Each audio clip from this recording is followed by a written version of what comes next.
Bonjour à toutes et à tous, je suis le docteur Mélanie. Si vous avez cliqué sur cette vidéo, c'est probablement que vous ressentez au fond de vous un décalage, une petite voix qui murmure des envies ou des curiosités, mais que vous n'osez pas laisser s'exprimer. C'est un sentiment que je rencontre presque quotidiennement dans mon cabinet, un mélange de désir de découverte et de crainte du jugement, voire de peur pour sa propre santé ou son équilibre intime. Il est tout à fait normal de se sentir parfois un peu perdu face à la complexité de son propre plaisir et de son propre corps.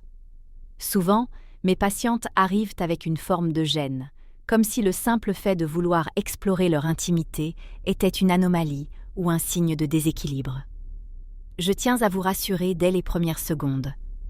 Tout ce que vous ressentez, chaque curiosité, chaque interrogation, fait partie intégrante de votre équilibre global. Mon rôle aujourd'hui est de lever le voile sur ces non-dits, avec toute la douceur et la rigueur que ma pratique médicale m'a enseignée. Nous allons aborder des sujets que l'on qualifie souvent de coquins, mais qui, d'un point de vue urologique et physiologique, sont simplement des expressions de la vitalité humaine. Beaucoup de femmes vivent dans une forme de silence intérieur, portant des désirs secrets qu'elles n'osent pas formuler, même à leur partenaire le plus proche. Pourquoi ce silence? Parce que notre éducation, notre culture et parfois même un manque d'informations médicales claires nous ont appris à compartimenter notre vie. Il y aurait d'un côté la santé, sérieuse et clinique, et de l'autre le plaisir, mystérieux et parfois un peu tabou. Pourtant, en tant que médecin, je vois ces deux mondes comme une seule et même entité. Votre épanouissement intime est un pilier de votre santé mentale et physique. C'est un cercle vertueux. Mieux vous comprenez votre corps, mieux vous l'habitez, et plus votre système hormonal, nerveux et même immunitaire s'en trouve renforcé. Mon approche a toujours été globale et intégrative. Je ne me contente pas de regarder des analyses de sang ou des résultats d'imagerie. J'écoute l'histoire que raconte votre corps.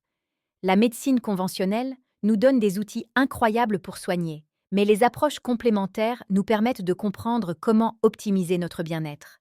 C'est cette vision à 360 degrés que je souhaite partager avec vous. Nous ne sommes pas des machines avec des pièces interchangeables. Nous sommes des êtres de sensations, d'émotions et de biologie entrelacées. Si vous ressentez des blocages, ils ne sont pas seulement dans votre tête. Ils s'inscrivent parfois dans vos tissus, dans votre plancher pelvien, dans la façon dont votre système nerveux perçoit le signal du plaisir. L'un des premiers points que nous devons explorer ensemble concerne le désir de lenteur et d'exploration sensorielle prolongée. Souvent, la pression de la performance ou le rythme effréné de nos vies modernes nous poussent à vouloir des résultats rapides, même dans l'intimité. Pourtant, physiologiquement, le corps féminin possède une inertie magnifique. Le système vasculaire au niveau du bassin a besoin de temps pour se gorger de sang, pour que les tissus s'assouplissent et que les terminaisons nerveuses deviennent réceptives.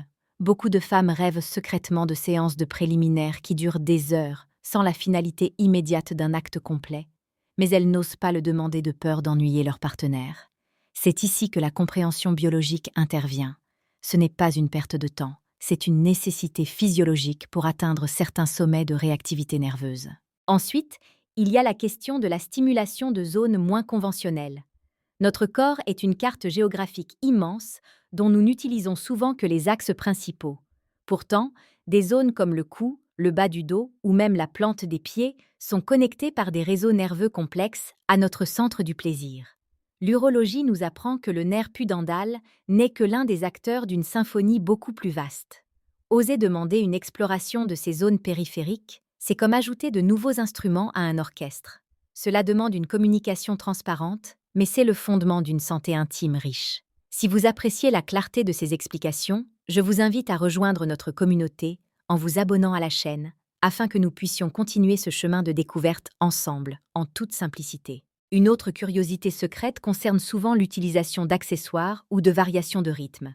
Il existe parfois une crainte que l'utilisation d'une aide extérieure soit le signe d'une défaillance ou d'une perte de sensibilité naturelle. C'est un mythe que je tiens à déconstruire. Au contraire, varier les stimuli permet de maintenir une plasticité neuronale au niveau des zones réflexogènes. C'est un peu comme pratiquer différents sports pour rester en forme. on sollicite les muscles et les nerfs de manière différente pour éviter la routine biologique.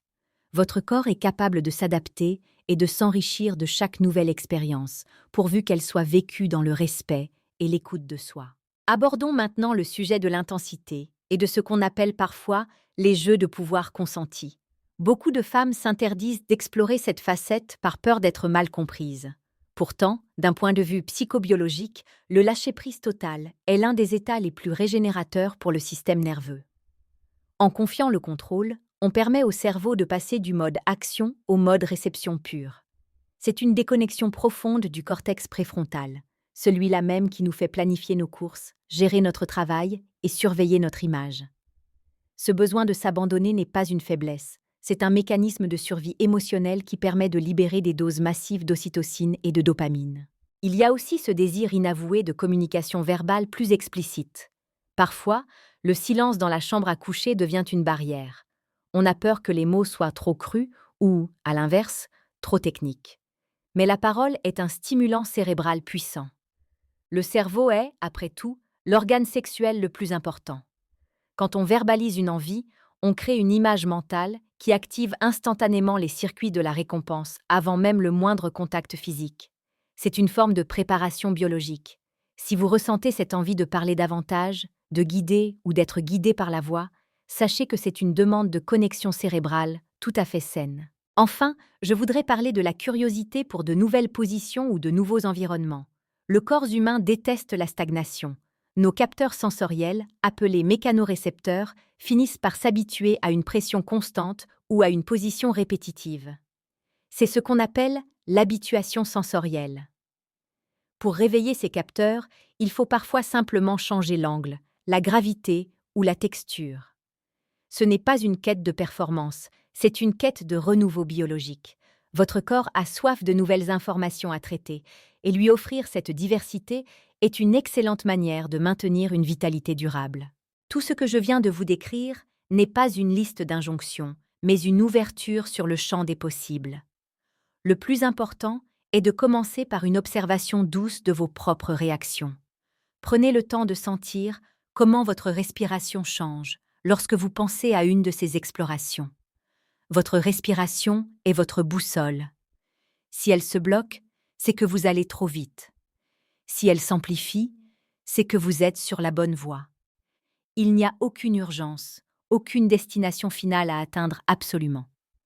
La santé intime est un voyage, pas une course. Je vois trop souvent des personnes se comparer à des standards irréalistes ou se sentir coupables de ne pas ressentir les choses comme dans les films. Oubliez tout cela. Votre réalité biologique est unique. Votre corps a son propre langage, ses propres cycles et ses propres besoins de récupération. Apprendre à les respecter est le plus beau cadeau que vous puissiez vous faire. C'est en étant à l'écoute de ces signaux subtils que l'on évite les douleurs chroniques, les tensions pelviennes et le sentiment de frustration qui peut parfois s'installer. Il est aussi essentiel de comprendre que notre corps ne fonctionne pas en vase clos. Votre alimentation, votre sommeil et votre gestion du stress influencent directement votre capacité à explorer ces domaines. Un corps fatigué ou carencé aura plus de mal à mobiliser l'énergie nécessaire pour le plaisir. C'est pour cela que je recommande toujours une approche équilibrée. Ne négligez pas les bases, une hydratation suffisante pour la souplesse des muqueuses, un apport en bons lipides pour la synthèse hormonale et surtout des moments de calme rien que pour vous. Si vous appréciez cette vision globale de la santé, n'hésitez pas à vous abonner pour ne manquer aucune de nos prochaines discussions. Le moment de clarté que je voudrais que vous emportiez avec vous aujourd'hui est le suivant.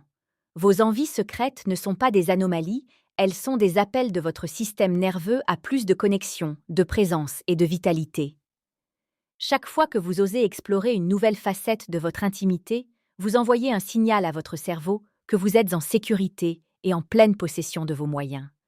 Cela renforce votre estime de vous-même de manière bien plus profonde que n'importe quel compliment extérieur. Vous devenez l'experte de votre propre corps. Pour avancer sereinement, je vous conseille de commencer par des étapes très simples. Peut-être simplement en passant quelques minutes chaque jour à respirer profondément dans votre bassin, en visualisant la circulation sanguine se fluidifier dans toute cette zone. C'est un exercice de microconnexion qui prépare le terrain pour des explorations plus vastes. Soyez régulière, soyez douce avec vous-même. Le corps n'aime pas la force, il aime l'invitation. Si vous sentez une résistance, ne la combattez pas, demandez-lui simplement ce qu'elle essaie de vous dire. Souvent, la résistance est juste une protection qui a besoin d'être rassurée par de la bienveillance. En conclusion, rappelez-vous que votre corps est une merveille de complexité et de résilience. Il a cette capacité incroyable de se régénérer et de redécouvrir le plaisir à n'importe quel âge et à n'importe quelle étape de la vie. Ne laissez personne, ni même votre propre jugement, éteindre cette flamme de curiosité qui brûle en vous. Explorez avec rigueur, ressentez avec douceur et vivez avec plénitude. Vous avez en vous toutes les ressources pour vous équilibrer et vous épanouir. Merci de m'avoir écouté avec autant d'attention. Prenez soin de vous, écoutez votre corps et n'oubliez jamais que vous méritez cette harmonie profonde. À très bientôt pour la suite de ce voyage. Dans le prolongement de cette réflexion, il est crucial de s'attarder sur la notion de sécurité émotionnelle. Pour que le corps puisse s'ouvrir à ces expériences que vous désirez secrètement, il doit se sentir dans un sanctuaire. Le système nerveux autonome, qui gère nos réactions de survie, doit être en mode repos et digestion pour permettre l'éveil sensuel. Si vous essayez d'introduire de la nouveauté alors que vous êtes stressé par le travail ou des tensions relationnelles, votre corps risque de se refermer. C'est une réaction de protection saine. Apprenez à identifier ces moments où vous êtes réellement disponible. La disponibilité n'est pas seulement une question d'agenda, c'est une question d'espace mental. Créer ce vide, cette parenthèse, est le premier pas vers la réalisation de vos envies. On parle souvent de la chimie de l'amour, mais parlons un peu de la mécanique de l'intimité. Les tissus du plancher pelvien sont un ensemble de muscles complexes qui soutiennent vos organes et jouent un rôle clé dans la sensation. Beaucoup de blocages que l'on pense psychologiques sont en réalité des micro-tensions musculaires. Un massage doux, des exercices de mobilité douce du bassin ou même le yoga peuvent libérer ces tensions et rendre les expériences que vous n'osiez pas essayer beaucoup plus accessibles et agréables. C'est là que la médecine naturelle rejoint la physiologie pure. En assouplissant l'enveloppe, on libère le contenu émotionnel et sensoriel. N'oubliez pas non plus que le dialogue avec soi-même est le fondement de tout. Avant de partager vos envies avec un partenaire, explorez-les mentalement. Visualisez les scènes, ressentez les émotions qu'elles procurent. Cette préparation mentale réduit l'anxiété liée à l'inconnu. C'est une technique que nous utilisons souvent en préparation à certains soins médicaux pour calmer le patient, et elle s'applique parfaitement ici. En apprivoisant l'idée, vous donnez la permission à votre corps de la vivre pleinement le moment venu. Enfin, je voudrais souligner l'importance de la patience. Nous vivons dans une société qui valorise le tout de suite. Mais la découverte de soi est un processus lent. Chaque petit pas, chaque mot osé, chaque sensation nouvelle est une victoire sur la routine et sur l'oubli de soi. C'est une forme de réappropriation de votre territoire intime.